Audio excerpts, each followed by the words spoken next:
3 வளையங்கள், ஒரு விதி, அயாலியின் நம்பமுடியாத காதல் கதை அத்தியாயம் -6, ரகசிய வாரிசும் வெடிக்கும் பரிசுப் பெட்டியும், பகுதி -2. பிரதாஸ், மற்றவர்களுக்கு, நாங்கள் வியாபாரத்தில் மட்டும் சகோதரர்கள் அல்ல. தந்தைமையிலும் சகோதரர்களாக இருந்தால் என்ன செய்வது? அயாலியின் ஃபிளாஷ்பேக், தடை செய்யப்பட்ட இரவு. 3 மாதங்களுக்கு முன்பு ஒரு கொண்டாட்டத்தின் போது மின்சாரம் துண்டிக்கப்பட்ட ஒரு புயல் இரவை நினைத்துப் பார்த்து, அயாலி தனியாக அமர்ந்திருக்கிறாள். மெழுகுவர்த்தி ஏற்றிய தருணம். ஒரு கிசுகிசுப்பான ஒப்புதல் வாக்குமூலம். மிக நீண்ட நேரம் நீடித்த ஒரு தொடுதல். ஆனால் அந்த இரவு யாருடைய குரல், நான் உன்னை காதலிக்கிறேன், என்று கிசுகிசுத்தது. ஃபிளாஷ்பேக் மங்குகிறது. அயலி, சிரிக்கிறார், அது நடக்கக்கூடாது. ஆனால் என் இதயம் என்னை ஏமாற்றிவிட்டது.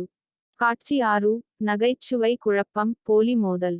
அனைவரையும் விரட்ட, அயலி துணி மற்றும் ரப்பர் பலூன்களைப் பயன்படுத்தி ஒரு போலி பம்பை உருவாக்கி, யாரும் பார்க்க மாட்டார்கள் என்று நினைத்து அதை ஃப்ரீசரில் மறைத்து வைக்கிறாள். எதிர்பாராத விதமாக, நட்சத்திரக்குறி ரியா ஐஸ்கிரீமுக்காக ஃப்ரீசரை திறக்கிறாள். அதை பார்க்கிறார். அலறுகிறார். ஐஸ்கிரீம் டப்பாவை பூனை மீது போடுகிறான். டிகாஸ் ஐஸ்கிரீமை நழுவ விடுகிறார். நவித்ரா மயக்கமடைகிறாள். நட்சத்திரக்குறி. வித்யா கத்துகிறார், எங்களுக்கு உறைந்த கரு நிலைமை உள்ளது. முடிவு திருப்பம், டிஎன்ஏ அறிக்கை வருகிறது. குழப்பத்திலிருந்து மீள்வதற்காக குடும்பத்தினர் ஒன்று கூடும் வேளையில், அழைப்பு மணி அடிக்கிறது. ஒரு கூரியர் அயாலிக்கு ஒரு சீல் வைக்கப்பட்ட உரையை வழங்குகிறது. அவள் அதை மெதுவாக திறக்கிறாள். உள்ளே, டிஎன்ஏ முடிவுகள். ஆனால் ஆய்வகப் பிழை காரணமாக தந்தையின் பெயர் மங்கலாக உள்ளது. அயலி, திகைத்துப் போனாள், இல்லை.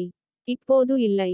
எனக்கு உண்மை தேவைப்பட்டது. அவள் முழுமையடையாத அறிக்கையை இறுகப் பற்றிக்கொண்டிருக்க, சுந்தரம், பிரதாஸ் மற்றும் டிகாஸ் அனைவரும் உள்ளே வருகிறார்கள்.